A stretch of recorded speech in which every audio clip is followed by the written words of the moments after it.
목사님 아프리카 컨퍼런스 계시기 때문에 제가 대신 말씀을 전하게 되었습니다.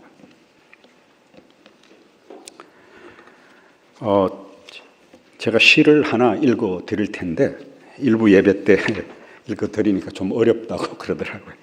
읽을까 말까 하다가 2부에는 그냥 설명을 드리고 읽었습니다.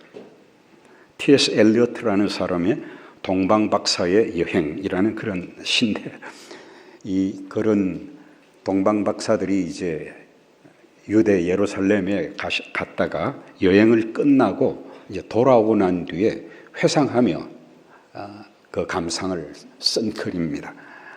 그래서 약간 제가 부연 설명을 하자면은, 이 사람들은 예수님의 탄생을 보기 위해서 갔는데 구주의 탄생도 보았을 뿐만 아니라 또 예수님의 삶과 죽음까지도 이제 다 보게 된 것으로 가정을 하는 것이죠. 그리고 난 뒤에 그들이 돌아오고 난 뒤에는 다시는 낡은 옛날의 예전의 자리로 돌아갈 수 없는 자신들을 발견하게 되고, 쓰라린 그러한 죽음의 쓰라린 삶의 고뇌마다 죽음을 기억하고, 탄생만이 소중한 것이 아니라 구주의 죽음이 더 소중한 것도 발견하게 되므로 이러한 고백을 드리는 그런 글입니다. 그러니까 배경 설명을 좀 했으니까 딱 집중해서 이제 말씀을 듣다 보면은 아마 이런 글도 있구나. 이 사람들이 말하고자 하는 것은 우리의 인생이라는 게 탄생과 출생만이 즐거운 것이 아니라 죽음 또한 소중한, 그리스도 안에서 죽는 것은 부활로 나가는 것입니다. 그러니까 소중하다 생각하시고 한번 노벨 문학상까지 받은 사람이니까 무슨 말을 하는지 한번 들어보시기를 바랍니다. 내 기억으로는 이 모든 것은 아주 옛날의 일이다. 나는 이 일을 다시 행할 것이다. 그러나 적어둔다. 이 일을 적어둔다. 우리의 목표는 탄생이었던가 죽음이었던가? 분명히 탄생이었다. 우리에게는 의심할 바 없는 증거가 있다. 나는 여지껏 탄생과 죽음을 보아왔다. 그것들은 아주 다르다고 생각했었다. 이 탄생은 죽음, 우리의 죽음과도 같이 우리에게는 어렵고 쓰라린 고뇌이다. 고뇌마다 우리는 이 왕국들 우리의 자리로 돌아왔다. 예전의 자리, 여기가 더 이상 편치 않다. 낡은 사람들이 그들의 신들을 끌어안는다. 나는 또 하나의 죽음을 기뻐해야 한다. 괜찮은 것 같죠. 근데 뭔지는 잘 모르지만 탄생만이 아니라 죽음도 소중하고, 어쩌면은 그리스도인들에게 죽음은 일반 사람들의, 믿지 않는 자들의 죽음과도 달랐어. 우리는 이 죽음이 더 영광스러운 부활로 매일 나아가는 길이라고 믿습니다. 그러므로 사도 바울의 고백처럼 날마다 나는 죽노라 라고 하는 이 고백이 우리 사랑하는 성도님들의 고백이 되시기를 바랍니다. 한 해를 마무리하면서 느끼는 마음들은 물론 감사도 있고 찬송도 있고 삶의 여정 속에 베풀어 주신 하나님의 수많은 은혜와 인도하심, 보호하심, 축복하심이 있습니다. 그러나 또 한켠에는 아쉬움과 후회와, 또 어떤 분들은 자책감과 뒤늦은 깨달음과 돌아서는 회개의 마음, 이런 것들이 있을 것입니다. 그러나 궁극적으로는 이 모든 것들을 우리는 넘어서서 새로운 하나님에 대한 새로운 헌신의 결단을 내리게 됩니다. 왜 우리는 그렇게 바라면서도 우리 주님과 친밀한 동행을 통해서 하나님의 인도하심에 순복하지 못하고 여기저기에서 우리의 뜻을 고집하고 우리의 생각과 계획대로 살려고 애를 쓰므로 말미암아 결국에는 쓰디쓴 실패와 좌절, 시련과 그리고 이런 것들을 겪고 있는 것일까요? 헛된 욕망들을 알면서도 고집하고 살아가고 있는 우리의 모습들을 보게 되는데, 이 모든 성도들의 그리스도인들의 이러한 삶의 뿌리에는 미성숙함, 우리가 성장하고 자라나지 못함으로 여전히 옛날의 가면을 쓰고 옛날의 모습으로 그것이 가면이 되어버렸어요. 우리가 하나님의 얼굴을 보지 못하게 된 결과다라는 사실입니다. 물론 이러한 과정을 통해서 우리는 극복해 가고자 하는 새로운 결단으로 다른 날을 맞이하기도 하고 또 새로운 한 해를 기뻐하고 즐거워하면서 비록 쓰라린 과거지만 그것을 덮어두고 묻어두고 나가고자 하는 그러한 새로운 힘과 동기를 부여받기도 합니다. 성숙이라는 말은 우리의 자아가 살아온 그 자아가 수정하고 또 새로운 확장을 하고 오래된 것들에 대한 낡은 것들에 대한 붕괴를 통해서 더 강화하는 새로운 하나님이 기뻐하시는 그런 원래적 자아, 나를 창조하신 또 하나님께서 지금도 빚어가시는 나의 원래의 모습으로 나를 강화시켜 나가는 일련의 긴 과정을 말합니다. 예수님께서 마태복음 5장 48절에 하늘에 계신 너희 아버지의 온전하심과 같이 너희도 온전하라 라고 말씀하실 때 그 온전함, 그리고 오늘 사도 바울이 말한 것처럼 그리스도 예수께 붙잡힌 바 된 그것을 잡으려고 표대를 향하여 달려간다라고 말을 할 때에 그리스도 예수께 붙잡힌 것, 그리고 표대라는 이 말들은 모두가 어떤 하늘에 있는 추상적인 것이 아니라 바울의 말대로 하자면은, 원래 뜻대로 하자면은 성숙한 상태, 보다 더 주님을 닮고 주님의 온전하심과 같이, 온전하다라는 이 말이 성숙하다라는 말입니다. 어린아이의 모습을 벗어버리고 그리고 보다 더 어른스럽고 하나님을 아는 것과 믿는 것과 그리고 주님을 섬기는 것과 주님을 따르는 일에 있어서 날마다 그리고 한 해 한 해가 가면서 우리가 보다 나은 그러한 성숙한 모습으로 변해가는 것을 의미합니다. 그러므로 고린도전서 15장 31절에서 사도 바울은 형제들아 내가 그리스도 예수 우리 주 안에서 가진 바 너희에게 대한 나의 자랑을 두고 단언하노니 나는 날마다 죽노라. 그러겠습니다.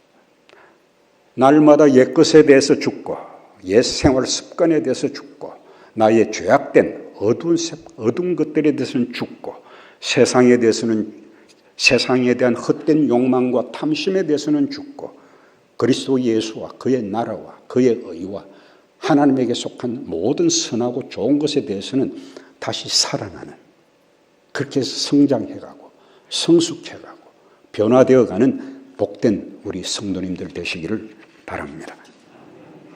일상에서의 죽음이라는 것은 옛것의 부정이나 우리가 살아온 것들을 부정한다거나 그 모든 것들을 잃어버리는 상실을 의미하지 않습니다. 오히려 이런 것들이 거름이 되고 그렇게 함으로 말미암아 우리는 보다 더 통합된 인격의 모습으로 변해가는 것을 의미합니다.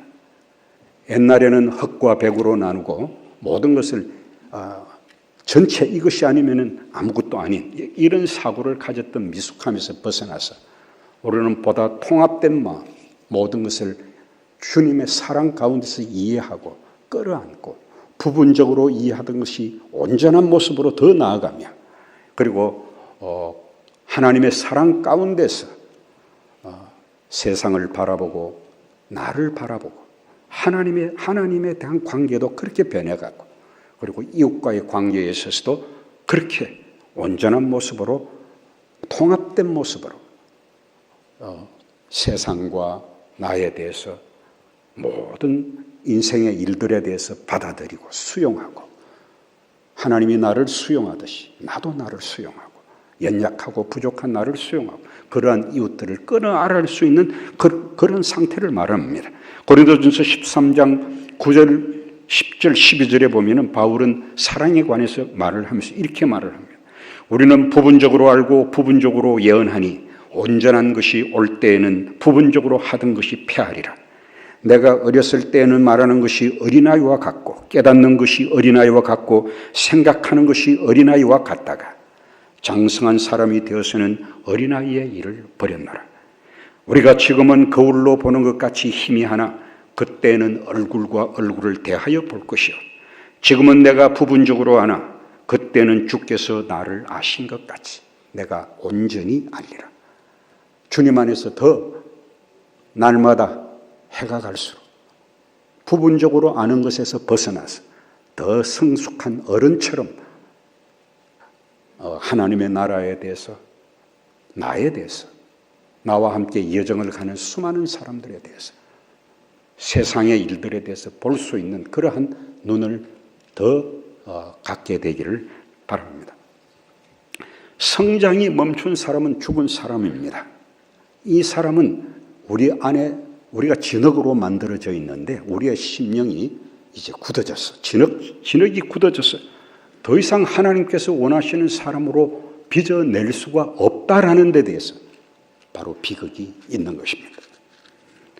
요한복음 15장 1절에 보면은 예수께서 사람이 내 안에 거하지 아니하면 가지처럼 밖에 버리고 마르나니 사람들이 그것을 모아다가 불에 던져 사르느니라고 말을 합니다. 굳어져 버린 것, 더 이상 변화도 성숙도 멈춰버린 것, 그것처럼 인간에게 있는 비극은 불행은 없습니다. 아무리 우리가 처절한 상황에 도달했다 하더라도, 아무리 비참한 죄를 지었다 하더라도 하나님이 우리를 다시 빚어낼 수 있는 여지는 언제든지 있습니다. 그러나 그 심령이 굳어져서 더 이상 하나님 앞으로 나와서 하나님이 빚으실 수 있는 부드러움으로 깨어지고 부셔지기 전에는 그런 일은 일어날 수가 없는 것입니다. 인간의 대지라는, 그래서 생텍쥐베리라는 이 소설가가 쓴 말에 괴롭게 하는 것, 그것은 저 울룩불룩한 진흙 덩어리도 아니고 그 추함도 아니다. 그것은 바로 저 인간들 한 명 한 명 안에 있는 죽어가는 모차르트이다. 오직 정신만이 진흙에 숨길을 불어넣어 인간을 창조할 수가 있다라고 말해요.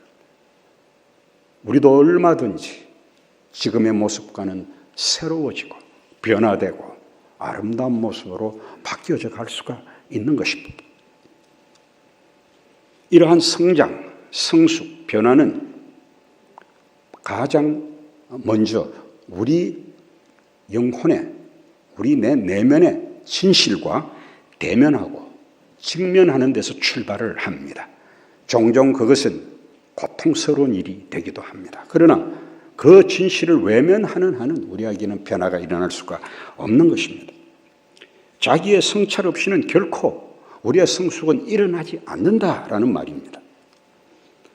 바울은 표대를 향해서 달려가노라라고 말하는 이 고백 전에 3장 8절에서부터 하는 말이 이런 말을 합니다. 그러나 무엇이든지 내게 유익하던 것을 내가 그리스도를 위하여 다 해로 여길 뿐더러 또한 모든 것을 해로 여김은 내 주 그리스도 예수를 아는 지식이 가장 고상하기 때문이라. 내가 그를 위하여 모든 것을 잃어버리고 배설물로 여김은 그리스도를 얻고 내가 그리스도와 그 부활의 권능과 그 고난의 참여함을 알고자 하여 그의 죽으심을 본받아 어떻게 했으든지 죽은 자 가운데서 부활에 이르려 하노라. 그렇게 고백을 합니다. 죽음을 통하지 않고서는 부활에 갈 수가 없는 것입니다. 우리가 이 땅의 삶도 마찬가지고 죽는 순간도 마찬가지입니다. 그러나 진실로 우리가 부활을 경험하는 것은 지금 여기에 내가 살아가는 일상의 그 장소에서 옛 것에 대해서, 낡은 것에 대해서, 낡은 삶의 방식과 사고방식과 그리고 하나님의 나라의 진정한 가치와 충돌되는 나의 가치들을 포기하고 내려놓지 않는 한은 우리는 그러한 변화와 성장과 성숙으로 나아갈 수가 없는 것입니다. 아담과 하와처럼 자신의 문제에 대해 환경이나 다른 사람들, 나아가서는 하나님에 대해서 원망하고 불평하는 이러한 투사하는 이러한 마음은 영적 성장의 최대의 장애물이 됩니다. 자기 성찰은 끊임없는 영적인 자기 훈련을 통해서 가능합니다. 성경은 이 훈련은 이 땅에서뿐만이 아니라 영원한 하나님의 영생에 있어서도 유익이 있다라고 말을 합니다.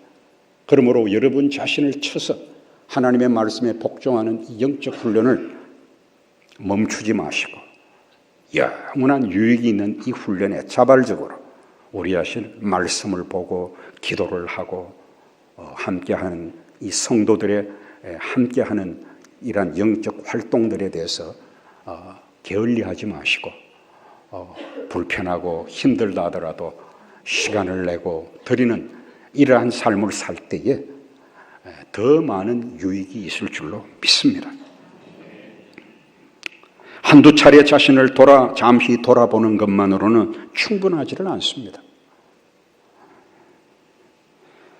C.S. 루이스가 우리가 얼굴을 가질 때에서 말을 한 것처럼 우리가 수건으로 우리 얼굴을 가려 얼굴을 가지지 않고 있는데 우리가 하나님의 얼굴을 어떻게 볼 수가 있겠는가라는 이 말처럼 우리의 거짓된 우리의 모습들, 우리를 가리고 있는, 스스로 가리고 있는 이러한 거짓의 수건들을 내려놓고 벗어놓고 날마다 내려놓고 그런 삶을 살아갈 때에 그때 우리는 얼굴과 얼굴을 대면해서 하나님을 더 밝히 볼 수 있는 자리로 나가게 될 것입니다.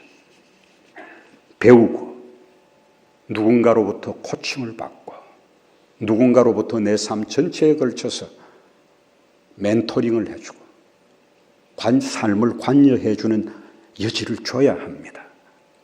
성령께서도 물론 그런 일을 합니다. 그리고 과거의 현재의 나의 모습에 발목을 잡고 있는 과거의 문제들, 과거의 아픔들, 상처들, 과거의 실패들, 과거의 범죄들 이런 것들을 내려놓을 수 있는 상담을 받는 것입니다. 예수 그리스도의 이름 중에 하나가 이사야서 9장에 보면은 카운셀러라고 나와 있어요. 상담자예요. 우리의 말에 귀를 기울여 주시고 우리를 고쳐 주시고 회복시켜 주시고 새롭게 하옵시며 새 마음을 주시고 새 영을 주시는 분이 우리 주님이신 것입니다. 마태복음 25장에 주님께서는 달란트에 대한 비유들을 하십니다. 이 말은 우리에게 지금도 우리를 개발하고 우리를 발전시키고 그리고 자기를 훈련하는 이 일을 선택하고 그리고 그 선택에는 굉장히 놀라운 유익한 결과가 있음을 들려줍니다. 자기를 개발하는 사람은 더 개발될 것입니다. 성숙을 위해서 자신의 시간을 들이고 재능을 들이고 재물을 바치는 사람은 2달란트 받은 자가 2달란트를 남겨서 더 후히 주시는 하나님의 은혜를 경험합니다. 이러한 하나님의 놀라우신 축복, 개발하고 발전함으로 잘 유익하게 내 삶을 사용함으로 더 많은 것들을 알게 되고 더 많은 일에 올바르게 하나님과 관계를 맺으며 또 온전한 삶의 관계 속에서 기쁨을 경험하는 그러한 자리로 나아가시기를 바랍니다. 인격이라고 하는 이 헬라어는 색이다, 조각하다 이런 뜻이 있습니다. 우리를 있는 그대로 하나님 앞에 내어놓고 우리의 내면을 하나님께 맡길 때에 하나님은 비로소 우리를 위해서 가지고 있는 하나님의 계획대로 하나님의 형상대로 합당한 우리의 모습, 하나님께서 기뻐하시는 우리들의 모습으로 조각하고 새겨서 새로운 모습으로 날마다 빚어 가실 수가 있습니다. 미켈란젤로의 다윗상이라고 하는 유명한 작품이 있는데 이 작품은 원래가 거대한 대리석 하나로 되어 있었다고 합니다. 대리석, 굉장히 큰 대리석 하나를 어마어마하게 큰 대리석이 이제 앞에 있는데 미켈란젤로가 이제 이 망치를 들고 끌을 들고 이제 이것을 조각해 나갈 때에 다른 사람은 몰라도 미켈란젤로라는 이 훌륭한 조각가의 마음속에는 어떻게 빚어내야 할지를 다 알고 그가 그 조각을 해 나간 것이죠. 대가의 손에 의해서 불필요한 부분들이 깨어져 나가며 그리고 미세한 부분까지도 부셔지고 갈아내고 이러한 결과로 결국에 그냥 거대한 돌덩어리에 불과했던 그 대리석이 세월이 가도 사람들의 마음을 감동시키는 훌륭한 조각품으로 바뀌어지게 된 것처럼 새해에는 우리 살아가는 성도님들 하나님의 손 앞에서 손에 붙잡혀서 우리 자신을 하나님께 드림으로 아름다운 인격으로 더 아름다운 인격으로 우리를 변화시켜 나가는 그런 일에 시간과 물질과 재능을 아끼지 마시고 내 자신을 변화시키는 그러한 일에 최소 한두 가지 영역에서라도 분명한 성장을 이루어내는 그러한 은혜가 있기를 바랍니다. 성숙으로 간다, 성장해 간다라는 말은 성장할 수 있는 공간이 있어야 한다라는 것을 의미합니다. 다시 말해서 우리가 얼마나 우리 자신을 주님께 비워드리는가에 달려 있습니다. 호렙산 떨기나무에서 하나님을 만났던 모세에게 하나님께서는 너의 발에 신은 신발을 벗으라고 그렇게 말씀을 하십니다. 고대에 누군가와 직면해서 신발을 벗는다라는 것은 항복하다라는 의미가 있습니다. 내가 당신에게 굴복했습니다. 다시 말해서 나는 당신에게 졌습니다. 당신이 승리자입니다. 그 말은 뭘 말할까요? 포로가 되는 것이죠. 쉽게 얘기하자면 무슨 말이죠.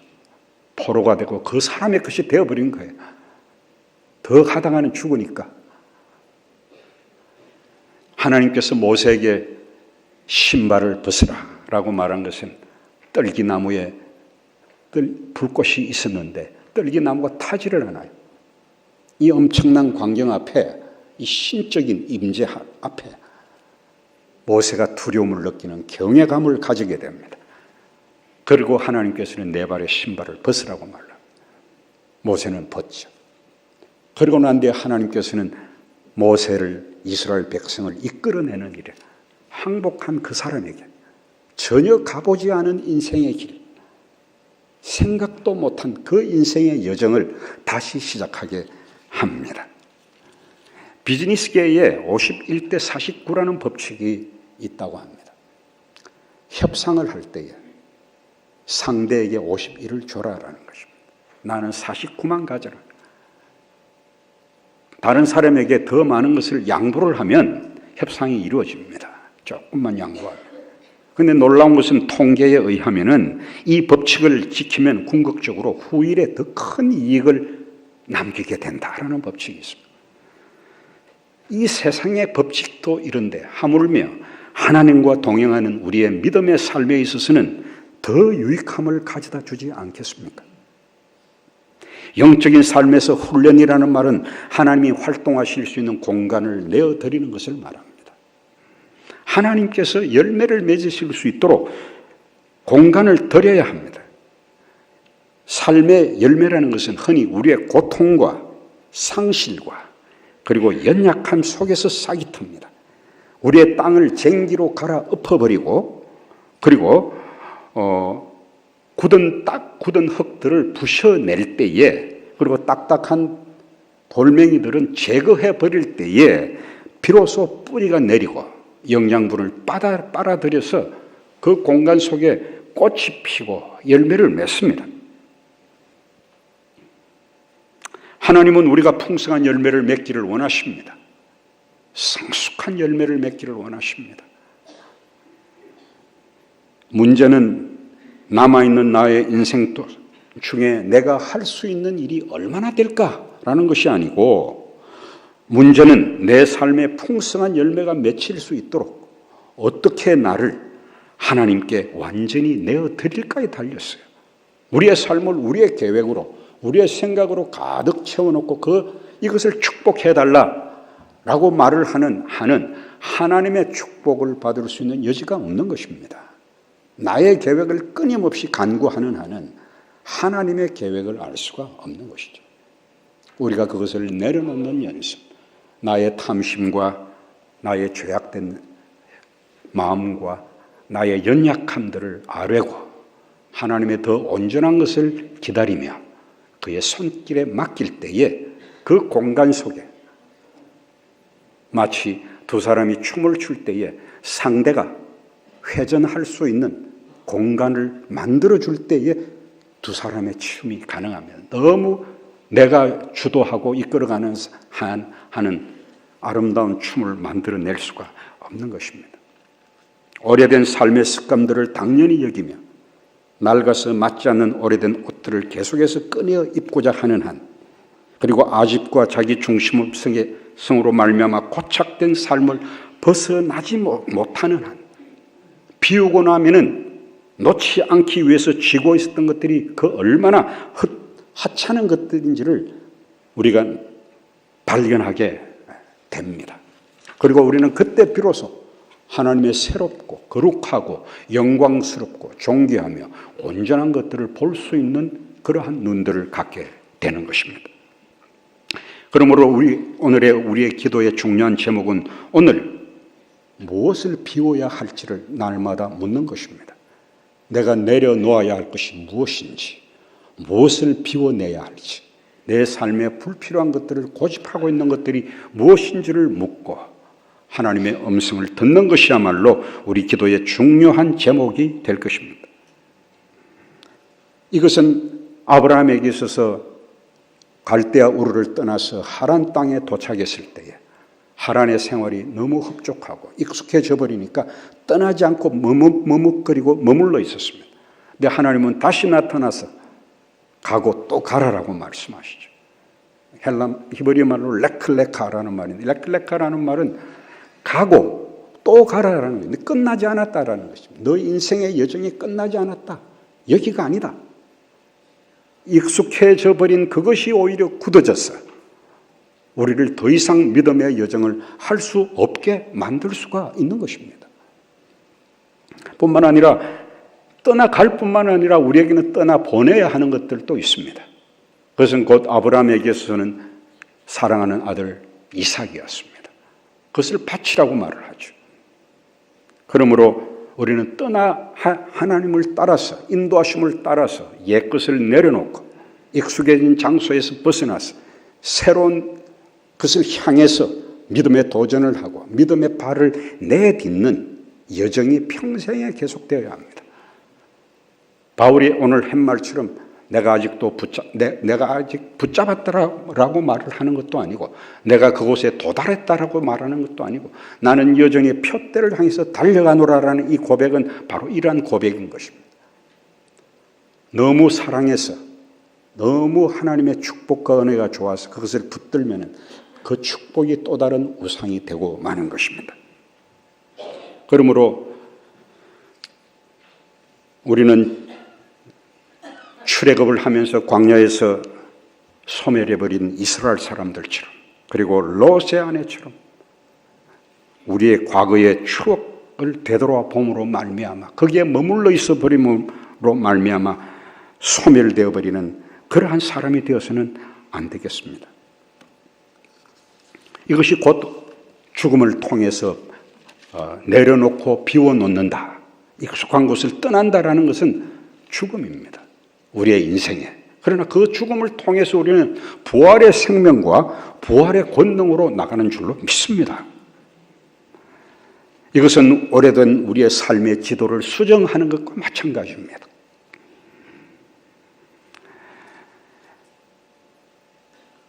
우리의 지도 안에는 사고방식, 그동안 살아온 사고방식과 생활 양식, 하나님의 말씀을 대하는 태도, 그리고 기도하는 우리의 삶, 그리고 순종하며 살아가는 태도도 다 포함합니다.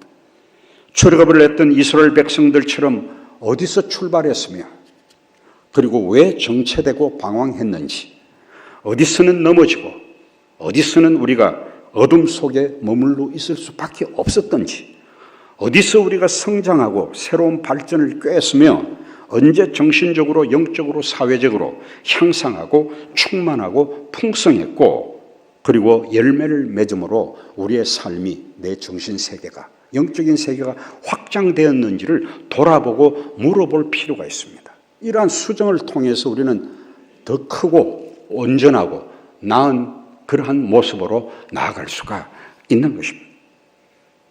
이러한 변화에는 반드시 지불해야 되는 대가가 있습니다.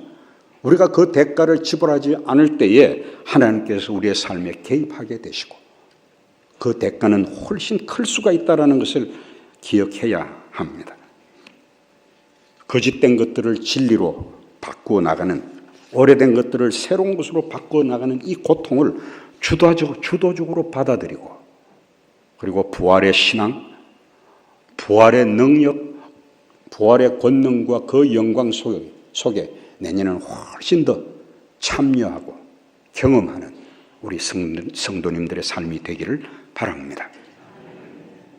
마지막으로 우리의 이 성숙의 이 과정에는 공동체의 누군가의 지지가 필요합니다. 이 길을 쉽게 가기가 어렵습니다. 누군가가 도와줄 때에 훨씬 잘 깨닫고 발걸음을 내디딜 수가 있습니다.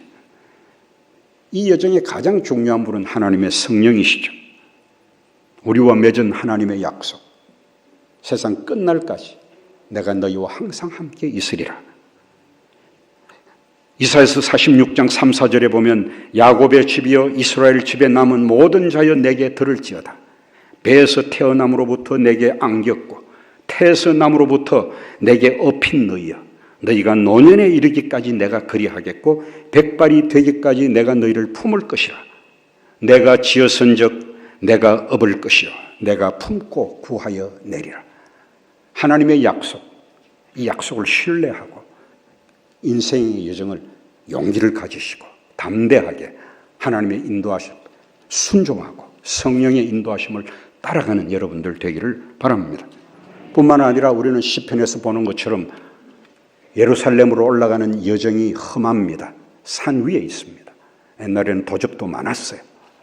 그러니까 여정에 순례자들은 무리를 지어서 올라갔습니다. 서로를 올라가는 길이 험하니까 격려하기 위해서 시편을 보면은 성전에 올라가는 노래라는 것이 많이 나와요. 이 구절들은 보통 앞에서 누군가가 선창을 하면 뒤에서 같이 후창을 하면서 힘을 내고 서로 위로하고 서로 격려해서 자, 조금만 더 가면은 저까지 갈 수 있다. 이렇게 하면서 올라가는 그 노래입니다. 교회 공동체야, 그리스도를 머리로 한 이 교회 내에서 성도들 상호간의 지지, 격려, 경책함, 경고함, 따뜻한 사랑의 지지가 우리 모두에게는 필요합니다. 이러한 과정을 통해서 우리는 각자의 역할, 책임, 의무를 다할 수 있는 힘과 또 위로를 받게 되며 그 결과로 우리의 소명에 맞는 역할을 수행해 나갈 때에 우리의 이 공동체는 더욱 복되고 견고하며 시련에도 넘어지지 않는 성숙한 교회를 건설할 수가 있습니다. 가족들도 그렇고 가정도 이렇게 견고하게 서로 격려함으로 서가야 할 것입니다. 개인이 또 격려하고요. 고린도후서 7장의 10절에 나와 있는 것처럼 하나님의 뜻대로 하는 근심에는 후회할 것이 없는 구원에 이르게 하는 회개를 이룬다고 했습니다. 내년에는 보다 성숙한 모습으로 변화해서 아쉬움과 후회보다는 감상, 자책감보다는 찬양, 불평과 원망보다는 기도, 그리고 다윗의 고백처럼 여호와는 나의 목자시니 내게 부족함이 없었다고 고백할 수 있는, 더 나아가서 오늘 사도 바울의 고백처럼 내가 달려갈 길을 마치고 믿음을 지켰으니 이후로는 의로우신 재판장이신 하나님이 나를 위해 예비하신 의의 면류관을 주시리라 라고 고백할 수 있는 그런 12월, 또 그런 보다 성장하고 발전한 모습이 되는 2019년 되시기를 주님의 이름으로 축원합니다. 같이 잠깐 우리 자신을 돌아보며 기도하는